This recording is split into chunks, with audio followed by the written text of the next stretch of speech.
कहानी के स्टार्ट में हमें एक बाजार का सीन दिखाया जाता है। उसी बीच एक लड़की अपने मीठे तरबूज बेचने की कोशिश कर रही थी। तभी एक बदतमीज आदमी उसके पास आया और उससे पूछने लगा कि उसके तरबूज पके हैं या नहीं।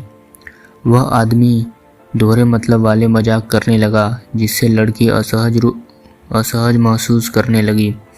लेकिन वह क्योंकि ग्राहक था, इसलिए लड़की ने नम्रता से कहा कि उसके तरबूज बिल्कुल पके हुए हैं और अगर ऐसा ना हो तो वह पैसे वापस कर देगी। आदमी ने एक टुकड़ा खाया और मीठा लगने के बावजूद भी झूठ मूठ नापसंदगी जताते हुए कहने लगा कि यह तरबूज बिल्कुल मीठे नहीं हैं। इतना ही नहीं, उसने लड़की पर झूठ बोलने का इल्ज़ाम भी लगाना शुरू कर दिया और गालियां देने लगा। फिर वह गुस्से में आकर उसका पूरा ठेला लात मार कर उल्टा कर देता है। उसके साथ आए कुछ गुंडे जो अपने मालिक की तरह ही गंदे थे, मौका पाकर लड़की को छेड़छाड़ करने लगे। लोग तमाशा देखते रहे, लेकिन उसकी मदद करने कोई नहीं आया। लड़की रोती रही और गुंडे जबरदस्ती उसे परेशान करते रहे। तभी अचानक हवा में एक उड़ता लकड़ी का एक बांस आया और सीधे गुंडे को लग गई, जो सबसे ज़्यादा बदतमीजी कर रहा था। वह दर्द से ज़मीन पर गिर पड़ा। बांस फेंकने वाला कोई और नहीं बल्कि उस लड़की का भाई, हमारा मेन कैरेक्टर था। अपनी बहन को परेशान होते देखकर वह गुस्से में भर आया। गुंडे का सरदार रोते हुए अपने आदमियों से लड़के को मार डालने का कहता है, लेकिन तभी लड़का एक और बांस उठाता है और बिजली की रफ्तार से फेंकता है। उस आदमी के मुंह पर जा लगती है। भीड़ दंग रह जाती है। गुंडे उस पर टूट पड़ते हैं। लड़का पूरी ताकत से उनसे लड़ता है, लेकिन आखिरकार वह बुरी तरह पीटने लगता है। तभी वहां पर पुलिस आ जाती है और गुंडे अपने घायल सरदार को घसीटकर भाग निकलते हैं। बहन रोते रोते अपने भाई को उठाने की कोशिश करती है। तभी उसका भाई के गले पर पहना लॉकेट चमकने लगता है। उससे एक पीली और संतरे कलर की ऊर्जा उसकी आंखों में समा रही थी। जब उसे होश आता है तो वह देखता है कि वह अस्पताल में है। जैसे ही उसने अपनी आंखें खोली, उसका चेहरा नर्स की छाती से टकरा जाता है। नर्स गुस्से में उसे डांटने लगती है और बोलती है कि अगर उसने जानबूझकर किया है तो वह सिक्योरिटी को बुला लेगी, लेकिन लड़का माफ़ी मांगने लगता है। उसके बाद वह देखता है कि वह नर्स को बिना कपड़ों के देख पा रहा होता है। यह देखकर वह काफ़ी ज़्यादा खुश हो जाता है। तभी उसकी बहन उस कमरे पर आती है और वह उसे देखता है। आंखें अपनी बहन को कपड़ों के आर पार देखना स्टार्ट कर देती है, जिससे डरकर वह अपनी आंखें बंद कर लेता है और सोचा कि उसे यह क्या हो गया। धीरे धीरे उसे पता चलता है कि उसकी आंखों में एक खास शक्ति आ गई है। बाईं आंख से वह अदृश्य चीज़ों को देख सकता है और दाईं आंख से वह किसी के प्यार पर झांक सकता है। उसे एहसास होता है कि यह एक्सरे जैसी शक्ति है। उससे यह आजमाया और बाहर तक देख लिया, लेकिन मज़े लेते लेते उसने एक बुजुर्ग डॉक्टर और एक नर्स को संदिग्ध हालत में देख लिया, जिससे उसका जी मचलने लगा। फिर वह गलती से एक नर्स को देखना चाह रहा था, जो कि काफ़ी ज़्यादा हॉट लग रही थी और बहुत ज़्यादा खूबसूरत लग रही थी। लेकिन जब वह पलटकर हमारे मेन कैरेक्टर को देखती है तो वह बहुत ज़्यादा मोटी और बदसूरत निकलती है। इतने में एक नई नर्स आ जाती है और उसकी बहन को अस्पताल का बिल भरने को कहती है। उसकी बहन जैसे तैसे पैसा इकट्ठा कर रही थी। यह देखकर लड़के ने मन में ठान लिया कि अब अपनी शक्तियों का इस्तेमाल कर वह पैसा कमाने और अपनी बहन को अच्छी बेहतर ज़िंदगी देने के लिए करेगा। अस्पताल से निकलने के बाद वह एक शहर में घूम रहा था और सोच रहा था कि कैसे पैसे कमाया जाए। तभी उसने देखा कि एक गली में औरत पासे का खेल चला रही थी। लड़के उस पर दांव लगा रहे थे। औरत ने सबको बड़े और छोटे नंबर पर दांव लगाने को कहा। सबने बड़े नंबर पर दांव लगाया, लेकिन लड़के ने अपनी यिन यांग आँखों से देख लिया कि पासों का जोड़ छोटा है और सचमुच में छोटा ही निकला। सबके पैसे डूब गए, लेकिन औरत ने उन्हें बेवकूफ़ बना दिया। तभी उस औरत ने लड़के को खेलने का न्योता दिया। लड़के ने अपनी शक्ति का इस्तेमाल किया और पहले ही दांव में सही नंबर पकड़ लिया। धीरे धीरे वह हर बार जीतने लगा और आधे घंटे में ढेर सारा पैसा कमा लिया। लोग उसे जीनियस जुआरी कहने लगे और वह खुद ही सोचने लगा कि अब शायद वह गरीबी से निकलकर आराम की ज़िंदगी जी सकेगा। लेकिन औरत उसकी लगातार जिद से चिढ़ने लगी और यह सोचने लगी कि अगर ऐसा चलता रहा तो वह कंगाल हो जाएगी। वह उससे गुस्से से भड़क उठी। तभी हान उसे छेड़ते हुए कहता है कि गुस्सा एक खूबसूरत लड़की पर अच्छा नहीं लगता और उसकी बातों में आकर इस बार वह बड़ा दांव लगाने का फैसला करती है। यान उसकी बड़ी छाती की तरफ देख अबे भाई, ठीक है गाइस। हान शांत भाव से पूछता है कि वह कितना लगाना चाहती है। औरत शरारती मुस्कान के साथ कहती है कि अगर हान, जो कि हमारा मेन कैरेक्टर है, उसका नाम हान होता है गाइस, ठीक है, अगर हान हार गया तो उसे सारा पैसा देना होगा, लेकिन अगर वह हार गई तो न केवल उसे पैसा देगी बल्कि उसकी हर बात मानेगी। भीड़ यह सुनकर हैरान रह जाती है और तरह तरह की कल्पनाएं करने लगती है। औरत दाव बढ़ाते हुए शर्त भी रखती है कि अगर हान हार गया तो उसे नंगा होकर दौड़ना पड़ेगा, लेकिन गिलास को जोर से पटकती है और बड़े आत्मविश्वास से कहती है कि हान की अब हार तय है। वह पूछते हैं कि हान बड़ा दाव लगाएगा या छोटा। लड़की मन ही मन सोच रही थी कि चाहे वह कुछ भी चुने, वह पासों का परिणाम बदल सकती है। यान आत्मविश्वास से बड़ा दाव लगाने को कहता है और यहाँ तक कह देता है कि सारे पासे में 6 आएंगे। गिलास उड़ते ही सचमुच में सभी पासों में 6 निकलते हैं। भीड़ दंग रह जाती है और हान जीत की खुशी में डांस करने लगता है।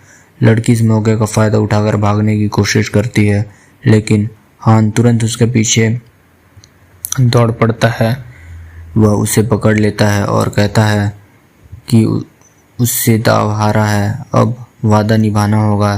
तभी अचानक एक आदमी व्हीलचेयर पर आता है, जिसके चारों तरफ हान देख पाता है कि भयानक आत्माएं मंडरा रही होती है। हान हैरान हो जाता है कि आदमी इतनी बुरी शक्तियों के साथ कैसे है। वह आदमी लड़की का भाई निकलता है। देखकर उसकी बहन अपने भाई के पास चली जाती है और अपने भाई से कहती है कि हान ही धोखेबाज है और यह लड़का मुझसे पैसे छीनने की कोशिश कर रहा था। बहन अपने भाई के साथ खड़ी होकर साफ कर देती है कि हान को एक भी पैसा नहीं देगी। तभी उसका भाई गुस्से में अपनी बहन को थप्पड़ मारता है और कहता है कि उसने उससे पहले जुआ न खेलने को चेतावनी दी थी। लड़की कहती है कि अपने भाई के इलाज कराने के लिए उसे जुआ खेलना पड़ता है। यह सुनकर हान की जिज्ञासा बढ़ जाती है और अपनी विशेष शक्तियों से वह देखता है कि उसके भाई की टांगों की नसें कटी हुई हैं, लेकिन हान बताता है कि उसकी टांगों की नसें कटी हुई है। लड़की हान से अपने भाई को ठीक करने की गुजारिश करती है। हान पहले मना कर देता है, लेकिन जब लड़की उसे बहकाने की कोशिश करती है तो वह झुंझला कर उसे दूर कर देता है। तभी भाई एक सौदे का प्रस्ताव रखता है। अगर हान उसकी टांगों को ठीक कर दे तो वह अपनी सारी लड़ाई की कला सिखाएगा। यह सुनकर हान चौंक जाता है, क्योंकि वह आदमी कोई साधारण नहीं बल्कि एक मशहूर दक्षिण पश्चिमी का राजा श्याओ हिंगटिंगसन होता है। यह क्या होता है गाइस, जैसे जापान में कुछ ग्रुप्स होते हैं जिनको फाइटिंग आती है, तो ये उसी टाइप का होता है, ठीक है। हान यह मान लेता है कि वह इलाज करेगा, लेकिन उसे तैयारी के लिए कुछ वक्त चाहिए। बदले में भाई वादा करता है कि वो उसकी सेवा करेगा। बाद में हान बाजार पहुंचता है और वहां एक व्यापारी जो कि नकली एंटीक का सामान को असली बताकर बेच रहा था। हान अपनी शक्तियों से देख लेता है कि सब नकली है, लेकिन उसे एक नीली सफ़ेद चीनी मिट्टी का बर्तन असली लगता है। सब लोग उसका मजाक उड़ाते हैं, लेकिन हान उसे खरीद लेता है। तभी एक बुढ़ा विशेषज्ञ आता है और उसकी पोती भी वहाँ होते हैं। हान उनसे शर्त लगा लेता है कि यह बर्तन असली है। तभी हमारा मेन कैरेक्टर उसको पानी से धोता है और उसके बाद वो वस्तु रियल निकलती है। उसके बाद लोग हैरान हो जाते हैं, पर वो लड़की से चैलेंज करती है कि अगर वो बता दे कि उसके ग्रैंडपा को हराते तो वो उसे पैसे भी देगी। इसके बाद वो लोग मिंग पेवेलियन जाते हैं, जहाँ विशेषज्ञ हान को चुनौती देता है कि कमरे में रखी 3 नकली वस्तुएं ढूंढकर दिखाए। हान कुछ ही मिनटों में सभी 3 नकली वस्तु ढूंढकर सबको चौंका देता है। आखिरकार बर्तन की जांच होती है और साबित हो जाता है कि वह वास्तव में असली और बेहद कीमती है। यह बुढ़ा विशेषज्ञ होता है जो कि काफ़ी ज़्यादा फेमस होता है। हान की जीत से सब दंग रह जाते हैं। लड़की अनिच्छा से उसे 20 लाख रुपए रकम सौंप देती है। तभी बुढ़ा आदमी अचानक बेहोश होकर गिर जाता है। हान अपनी शक्ति से देखता है कि उसकी धमनियां ब्लॉक हो चुकी है और तुरंत ही मदद करने का फैसला करता है। कमरे में सब लोग इस कोशिश में लगे होते हैं कि बुढ़े आदमी की जान बचा ली जाए, लेकिन हान बीच में आकर कहता है कि अस्पताल पहुंचने में देर हो जाएगी। तभी बाव गुस्से में कहता है कि अगर कुछ हुआ तो सारी गलती हान की होगी, इसलिए वह हट जाए। यूनर बोल पड़ती है और बाव से कहती है कि हान को एक मौका दो। बाव पहले जिद करता है, लेकिन लड़की का भरोसा देखकर आखिरकार मान जाता है। हान अपने एक गुप्त हुनर घोस्ट वैली की चिकित्सा विद्या का इस्तेमाल करता है और दिव्य एक्यूपंक्चर करता है। उसके हाथों में नीली ऊर्जा निकालकर सीधे बुढ़े के सीने में जाती है। मंत्र खत्म होते ही हान थककर बैठ जाता है। कुछ देर बाद भी बुजुर्ग बेहोश रहते हैं, जिससे यूनर घबरा कर हान से पूछती है कि क्या उसके दादाजी जागेंगे। हान शांत स्वर में कहता है कि उसे पूरी तरह कोशिश कर ली है, अब सब भगवान ऊपर है। तभी अचानक बुजुर्ग की आंखें खुल जाती हैं और सब हैरान रह जाते हैं। यूनर दौड़कर अपने दादाजी को गले लगा लेती है। बुजुर्ग राहत की सांस लेकर कहते हैं कि अब सीने में दर्द नहीं है और सांस भी हल्की लग रही है। इधर बाव यह सब देखकर हैरान रह जाता है। उसे भरोसा नहीं होता कि दुनिया के बड़े बड़े डॉक्टर ठीक नहीं कर पाए, हान ने इतनी आसानी से उसे ठीक कर दिया। अब बाव खुद को हान से मदद मांगता है और बताता है कि उसके पिता को पुराना सिर दर्द है जिसे कोई भी डॉक्टर ठीक नहीं कर पाया। हान सोच में पड़ जाता है कि क्योंकि उसका हुनर अभी पूरी तरह से पक्का नहीं है, मगर वह इसे लीन परिवार से जुड़ने का अच्छा मौका मानता है और कहता है कि उसे 1 महीने की तैयारी करनी चाहिए। बाव खुश होकर वादा करता है कि उसका परिवार हमेशा यान का साथ देगा। शाम को सब लोग शहर के बड़े रेस्टोरेंट में दावत करते हैं। हान मजे ले रहा होता है, तभी उसे दिखता है कि यूनर को एक आदमी परेशान कर रहा है। वह शख्स यूनर से जबरदस्ती इजहार करता है, मगर यूनर कहती है कि उसका पहले से एक बॉयफ्रेंड है। तभी हान बीच में आकर उस गुंडे को पकड़ लेता है और गुस्से में उसे इतनी ताकत से दीवार पर मारता है कि दीवार टूट जाती है। यूनर तुरंत मौका पाकर हान के करीब आ जाती है और सबके सामने उसे अपना बॉयफ्रेंड बताने लगती है। हान हैरान रह जाता है, मगर वह समझ जाता है कि यूनर उसे पब्लिकली अपने साथ जोड़ रही है। इधर दूसरा आदमी गुस्से में उन पर हमला करता है, मगर हान उसे भी एक लात मारकर दूर फेंक देता है। यूनर चालाकी से हान का हाथ पकड़ लेती है और औरों को चिढ़ाते हुए कहती है कि वह सिर्फ उसी का है। अगले दिन हान को जेड मार्केट ले जाती है, जहां असली और नकली पत्थरों से दांव लगाया जाता है। वहीं उनकी टक्कर एक मशहूर मास्टर वोंग से होती है, जिसे लोग जेड का उस्ताद मानते हैं। वोंग यूनर को चुनौती देता है और कहता है कि अगर वह हार गया तो उसका पारिवारिक दुकान उसके हवाले कर देगा। लोग फुसफुसाते हैं जो कि परिवार उस दुकान पर लाखों लगा चुका है, वह दांव पर लगाना पागलपन है। मगर हान आत्मविश्वास से कहता है कि अगर वह जीते तो वोंग को सबके सामने कुत्तों की तरह 3 बार भौंकना पड़ेगा। वोंग हंसते हुए मान जाता है। भीड़ हान को पागल कह रही होती है क्योंकि उसे जेड की समझ नहीं है। हान मजाक में लाल पत्थर चुनने की बात करता है, जिससे यूनर गुस्सा हो जाती है, मगर वह उस पर भरोसा करने का फैसला करती है। भीड़ मजाक उड़ा रही थी कि यह लड़का हार कर सब गवा देगा। आखिरकार पत्थर की कटाई शुरू होती है। यूनर घबराती रहती है, मगर तभी वोंग के लोग उसे हरे रंग का पत्थर दिख जाता है जो सबसे कीमती माना जाता है। वोंग के चेहरे पर घमंड मुस्कान फैल जाती है।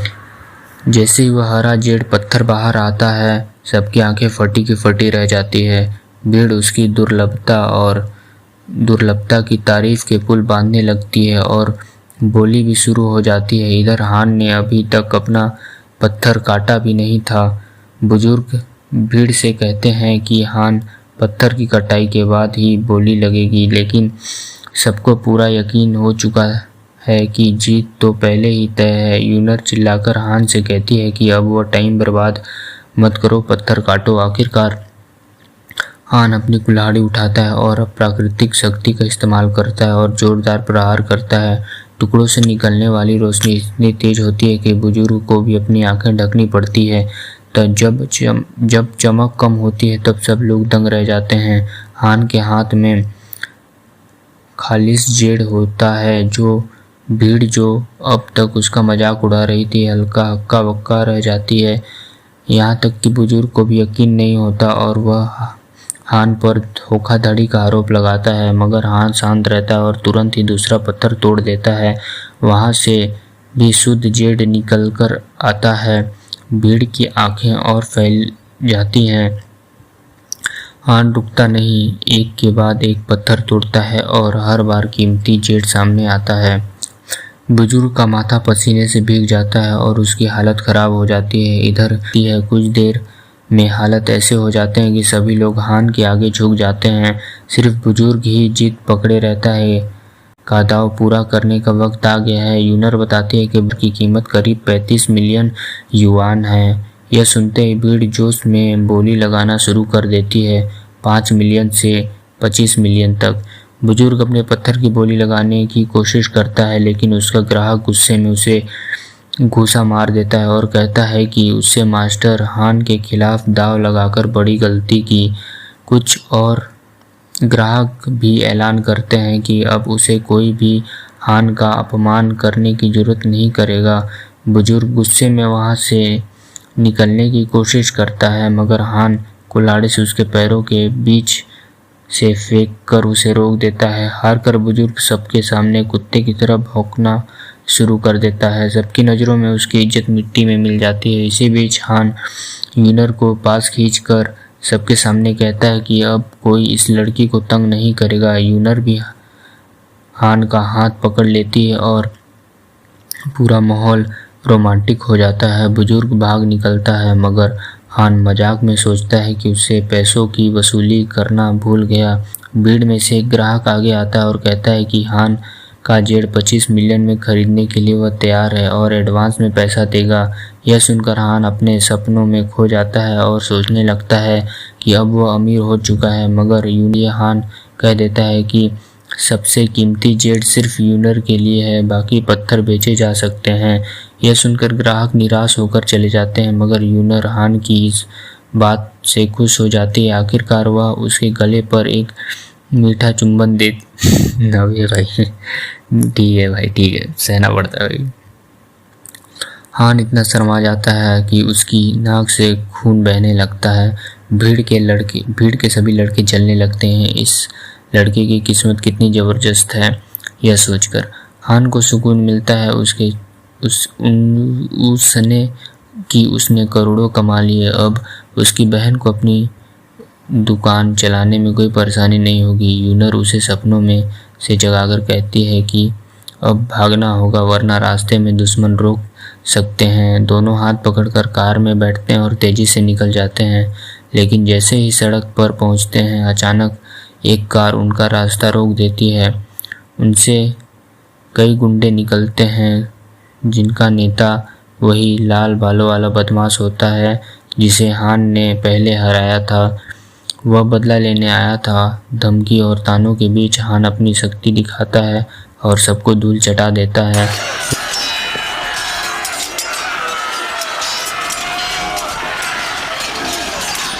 लाल वाला आदमी उसे रहम मांगता है और कबूल करता है कि इसके पीछे मास्टर फंग का हाथ है।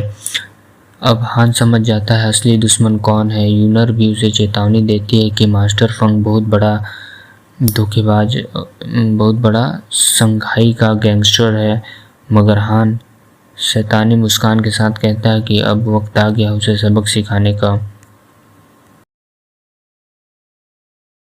हान का अगला टारगेट मास्टर फैंग्स होते हैं। हान उनसे डायरेक्ट भिड़ना चाहता है, लेकिन उससे पहले वह एक पुराने फाइटर जियाओ से मिलने जाता है। जिसकी टांगें टूटी हुई थी। हान उसे कहता है कि उससे बॉक्सिंग सीखना चाहता है और बदले में उसकी टांगें वह ठीक करेगा। व्हीलचेयर पर बैठा ये मजाकिया बहाना बनाता है कि कल उसकी मुलाकात एक भिखारी से हुई थी जिसने उसे मार्शल आर्ट प्रोडिजी कहकर पुकारा और यहाँ तक कि उसे एक गोली खाने को भी दी। भिखारी ने उसे दुनिया में शांति बनाए रखने का वादा भी लिया था। बेशक जियाओ इस बकवास पर यकीन नहीं करता। वह कहता है कि क्षमता हासिल नहीं कर पाएगा जब तक वह उसके पास सही स्किल्स ना हो। हान कहता है कि इसी वजह से तो वह यहाँ आया है। जियाओ अपने हाथों को अजीब ढंग से हिलाते हैं और कहते हैं कि ध्यान से देखो। वह उसे 5 एलिमेंट्स बॉक्सिंग का रहस्य दिखाने वाला था। वह अपनी ऊर्जा से एक ब्लेड बनाते हैं और आसानी से एक छोटे पेड़ को काट देता है। यह देखकर हान खुशी से झूम उठता है, मगर जियाओ घमंड से कहता है कि उन्होंने अपनी सिर्फ 30% ताकत लगाई थी। तभी उसकी बहन चिल्लाती है और उन्होंने अभी अभी लगाया हुआ पेड़ काट दिया। इसके बाद जियाओ कहता है कि इसे तकनीक की बुनियाद है, यही इस तकनीक की बुनियाद है और अब हान को इसे आजमाना चाहिए। लेकिन जियाओ का दिमाग में साफ था कि उन्होंने इस कला को 3 सालों में सीखा है और वह इतनी आसानी से हांग को नहीं देगा। तभी हांग अपनी ऊर्जा छोड़ता है और पूरी दीवार को चकनाचूर कर देता है। यह देखकर जियाओ की आंखें फटी की फटी रह जाती है।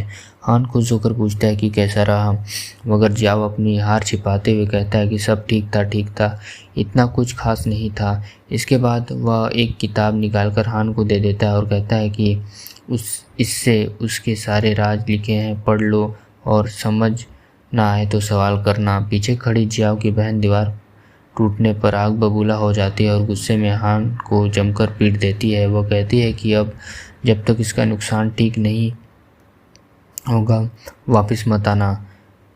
करीब 3 दिन बाद एक सोबर बार में जश्न का माहौल होता है। एक आदमी गाते गाते शोर मचा रहा था कि इलाके का बड़ा आदमी इस पार्टी का बिल भरेगा। हांग और यूनर भी वहाँ मौजूद थे, क्योंकि यूनर बताती है कि यही मास्टर फैंग का अड्डा है। हान तय करता है कि फैंग को खुद ही बाहर निकालेगा। वह बोतल फेंककर माहौल बिगाड़ देता है और गुंडे तुरंत उस पर टूट जाते हैं, लेकिन हान उन्हें मुट्ठियों में ऐसे उड़ाता है जैसे कागज की पुड़िया हो। कुछ ही मिनटों में पूरा हॉल खाली हो जाता है। तभी मास्टर फैंग अपने गंजे गुंडों के साथ एंट्री मारता है और हांग की हिम्मत की तारीफ करता है, लेकिन उसकी जगह पर घुसने की हिम्मत नहीं की। हांग उसे याद दिलाता है कि 3 दिन पहले अपने गुंडों से रास्ते पे हमला करवाया था। यह सुनकर फैंग समझ जाता है कि वह यही लड़का है और तुरंत अपने आदमियों को पकड़ने का आदेश देता है। गुंडे जैसे ही हांग पर टूटते हैं उन्हें लात घुसे से पटक देता है अपना हांग और उनके शरीर पर चढ़कर सीधे फैंग के पास पहुंच जाता है। यह देखकर मास्टर फैंग हक्का बक्का रह जाता है और उसे पता चलता है कि हांग एक ऑरा मास्टर है कहता है, मगर मास्टर फैंग भी कम नहीं होता। वह अपनी लाठी फेंक देता है और उसके मांसपेशियां फूलने लगती है और कपड़े फट जाते हैं। माहौल में उनकी ऑरा इतनी गाढ़ी हो जाती है कि लोग कांपने लगते हैं। दोनों आमने सामने आते हैं। जैसे उनकी शक्तियां टकराती है पूरे हॉल में तबाही मच जाती है। इधर उधर दर्शक बिखर जाते हैं। अब धूल छटती है। तब मास्टर फैंग चोटों से लथपथ होता है और हांग भी थका हुआ हाँफ रहा होता है। माहौल में खामोशी छा जाती है। सब यह जानने को बेचैन रहते हैं कि विजेता कौन है। तभी फैंग हंसते हुए कहता है कि अब हान अभी कच्चा है और अनुभवी। अचानक वह बूढ़ा आदमी जमीन पर गिर जाता है और खून की उल्टियाँ करने लगता है। उसके दिमाग में ही सवाल घूम रहा होता है कि हान जैसे बच्चे से कैसे हार गया। तभी हमारा लड़का बताता है कि उससे पहले ही उस बूढ़े के हर कदम को भांप लिया था। अपनी यिंग यांग आंखों से अपने विरोधी की ऊर्जा को देख ली थी, सही जगह पर सही वार किया था। यह हारकर फैंग एक गंदा खेल खेलता है और चुपके से जेब से बंदूक निकाल लेता है। ट्रिगर दबाते ही जोरदार आवाज़ निकलती है, लेकिन गोली बूढ़े को नहीं बल्कि उस औरत ने चलाई थी। गोली बुड्ढे के हाथ में लग जाती है। कुछ देर में पुलिस पूरे इलाके को घेर लेती है। गुंडों को हथकड़ी लगाई जाती है और महिला पुलिस ऑफिसर हान के पास आकर पूछती है कि वो खुद हथकड़ी लगाएगा या उसे मदद करनी पड़ेगी। हान उससे पूछताछ होती है और उसके बारे में प्रोफाइल बनाई जाती है। 18 साल का लड़का, माँ बाप दोनों की मौत हो चुकी है, फिलहाल अपनी बड़ी बहन के साथ रहता है। हान मुस्कुराते हुए सब स्वीकार करता है और कहता है कि वह तो सब एक कानून का पालन करने वाला नागरिक है, लेकिन मोटी महिला अफसर उस पर शक करती है और उससे पूछती है कि फिर वह थर्ड ब्रदर के साथ क्यों था। हान कहता है कि उसने तो सिर्फ आत्मरक्षा के लिए लड़ाई की थी, लेकिन अफसर मानने को तैयार नहीं। वह उसे पकड़कर धमकी देने लगती है और उसका कॉलर खींच लेती है। हान उसकी शक्ल के बजाय उसके शरीर पर नज़र गड़ाए हुए हंसता रहता और देखकर महिला गुस्से से उससे मारने की कोशिश करती है, लेकिन हान बचकर निकल जाता है।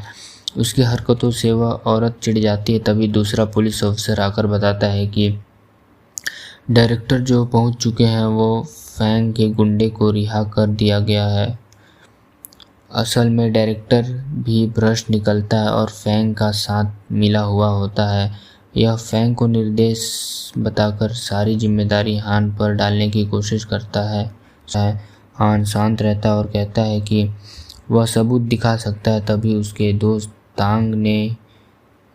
तांग और यून वहां पहुंचते हैं। हांग को देखकर खुश हो जाते हैं। माहौल गर्म हो जाता है, लेकिन तांगिन और बाकी लोग साफ कहते हैं कि हांग निर्दोष है।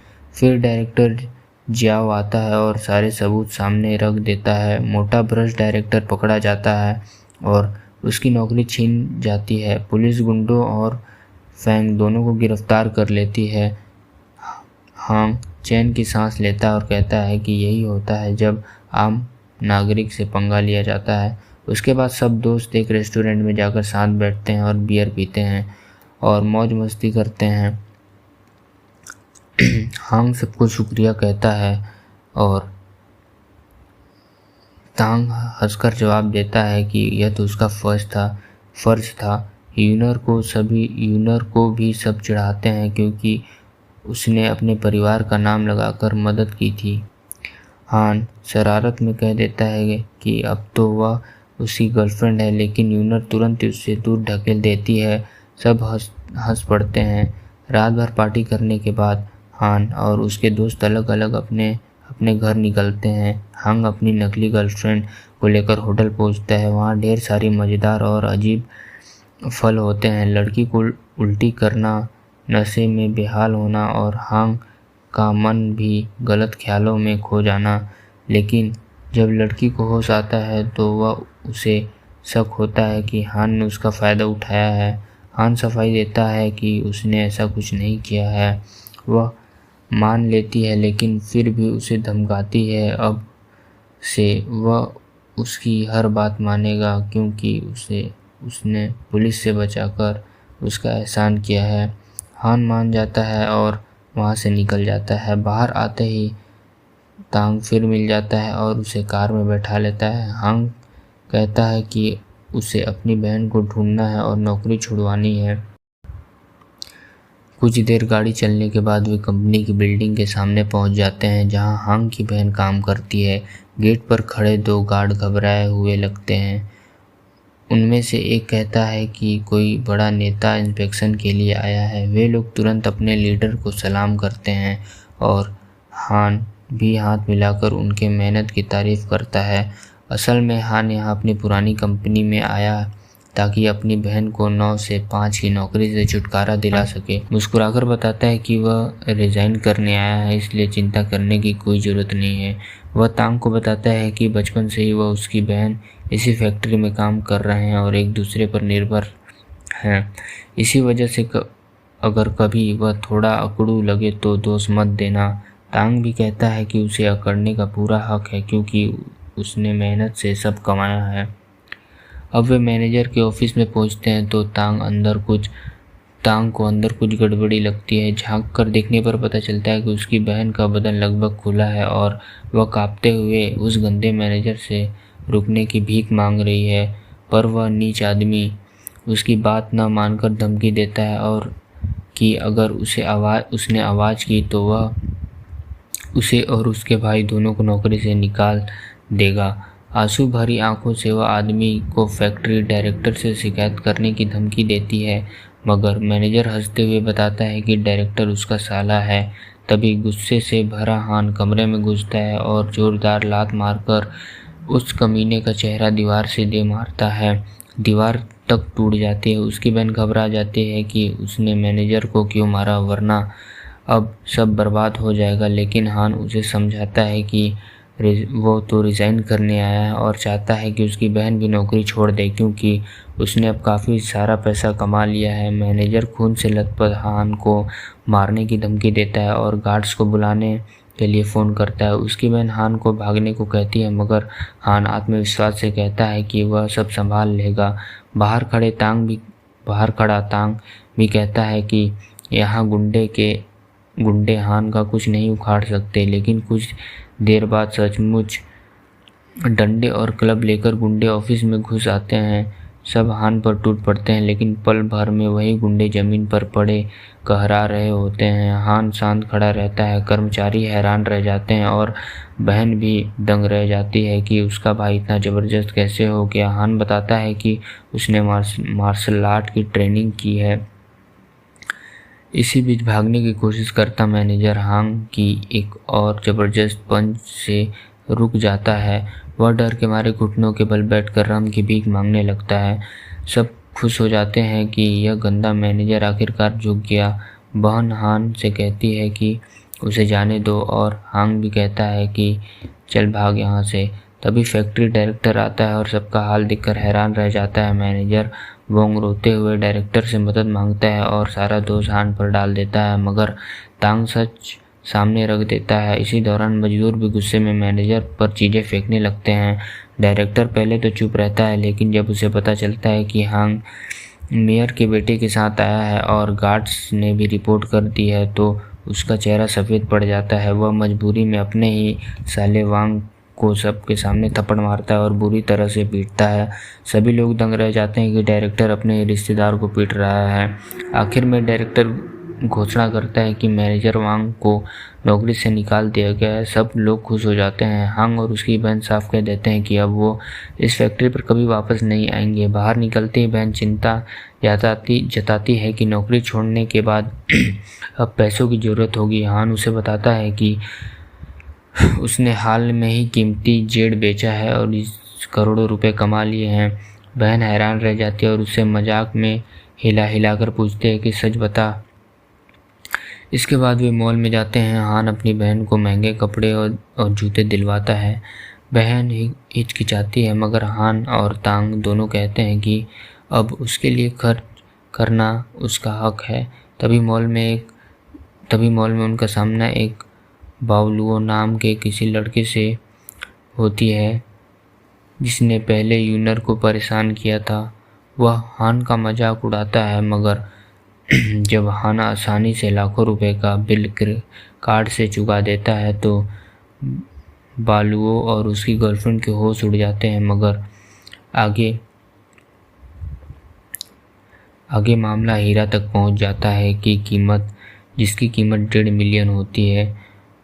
बालुओ इतना महंगा हार खरीदने की हिम्मत नहीं करता और अपनी गर्लफ्रेंड से झगड़ पड़ता है। वहीं हान वह हार अपनी बहन को खरीद कर दे देता है। बालुओ गुस्से में तिलमिला जाता है और बदला लेने की ठान लेता है, लेकिन उसकी गर्लफ्रेंड उस पर पलट कर हमला कर देती है। इतना ही नहीं, वह हान के सामने खुद को पेश करने की कोशिश करती है। बहन को यह बिल्कुल बर्दाश्त नहीं होता और वह लालची लड़की को एक मुक्का मार कर उड़ा देती है। तांग भी देखकर मान जाता है कि हान की बहन अपने भाई से कितनी ज़्यादा ताकतवर है। हान अपनी कला दिखाता है और तभी एक रहस्यमयी साया आकर उसे सिखाती है कि जियाओ की टांगों का इलाज कैसे करना है। जरूरी चिकित्सकीय तकनीक सिखाने के बाद हान को राहत मिलती है कि वह घायल पैरों का इलाज कर सकता है। इसी बीच उसकी बहन दरवाजे से चुपचाप उसे देख रही होती है और उसे अपने पिता की आखिरी इच्छा याद आ जाती है। मरने से पहले उसके पिता ने बताया था कि वह हान की सगी बहन नहीं है और वह हान का ख्याल रखने की जिम्मेदारी दी थी। यह सोचकर वह हैरान रह जाती है। अगले दिन हान जब उठता है तो बताता है कि सिर्फ एक रात में ही घोस्ट वैली की दोनों तकनीक सीख ली है। वही उसकी बहन कमरे से बाहर आती है, लेकिन रात की बात से परेशान और थकी हुई लगती है। हान उसे गुड मॉर्निंग कहता है, जिससे वह घबराकर वापस कमरे में जाकर दरवाज़ा पटक देती है। हान को समझ नहीं आता कि वैसा बर्ताव क्यों कर रही है। फिर हान जियाओ का इलाज करने निकलता है। वहाँ 3 सुइयाँ तैयार करता है और पूरा माहौल तनावपूर्ण हो जाता है। लेकिन अचानक दोनों खाना बनाने लगते हैं और मजाक मजाक में सब हल्का हो जाता है। फिर असली इलाज शुरू होता है। हान अपनी रहस्यमय शक्तियों से जियाओ की टांगों में सुइयां लगाता है। धीरे धीरे असर दिखता है और पाता है। उसकी आंखों में खुशी के आंसू थे। जियाओ हान का शुक्रिया अदा करता है और कहता है कि उसकी ज़िंदगी उसी की देन है। हान हंसकर कहता है कि दोस्ती में इतने बड़े एहसान गिनाने की ज़रूरत नहीं है। जियाओ उसे एक गुप्त किताब और खंजर भेंट करता है। इसके बाद हान अपनी बहन को नया बंगला दिखाता है, जिससे वह बहुत खुश हो जाती है। तभी बाहर वह गलती से एक खिड़की से टकराता है। असल में वह वही पुलिस अफसर होती है जिससे उसकी पहले मुलाकात हुई थी। दोनों हल्की फुल्की झड़प हो जाती है। घर के अंदर उसके दोस्त आते हैं और पुराने बाबा उसे एक जेड का तोहफा देते हैं। फिर वह कहता है कि हान अपना शिष्य बनना चाहता है। फिर वह हान को अपना शिष्य बनाना चाहता है। यह सब हैरान रह जाते हैं। हान प्रस्ताव स्वीकार करता है, लेकिन बाबा कहते हैं कि पहले उसे युआन में होने वाले जेड फेस्टिवल में खुद को साबित करना होगा, तभी जियाओ। तो यार इस वीडियो के लिए बस इतना ही यार। तो इस वीडियो में काफ़ी ज़्यादा मेहनत लगी है, ठीक है। तो भाई चैनल को एक सब्सक्राइब कर देना, ठीक है। इसका एक और जो पूरा स्टोरी है वो मैं इसके बाद वाले पार्ट में अलग से डाल दूंगा, लास्ट पार्ट करके, ठीक है। बस इसकी स्टोरी थोड़ी सी बची हुई है और ये बताना है कैसी ये मानवा की स्टोरी कैसी लगी तुम लोगों को। और भाई लाइक कर देना, चैनल को सब्सक्राइब कर देना मेरे भाई। मिलते हैं नेक्स्ट वीडियो में किसी नए मांगा स्टोरी के साथ में। और इसका जो नेक्स्ट पार्ट होगा लास्ट पार्ट करके मैं डाल दूँगा। तो चैनल को सब्सक्राइब कर लेना और बेल नोटिफिकेशन ऑल पे कर लेना, ताकि मैं वीडियो डालूँ तो आपको नोटिफिकेशन आए और आप पूरी स्टोरी देख पाओ। यार ऐसा मांगा एक्सप्लेन करने में ना भाई बहुत ज़्यादा टाइम लगता है, बहुत ज़्यादा एनर्जी लगती है यार। So please subscribe to channel. So मिलते हैं भाई नेक्स्ट वीडियो में, ठीक है बाय। और मैंने आज ट्राई किया है भाई अपने वॉइस से बनाने का, तो बताना बाद में।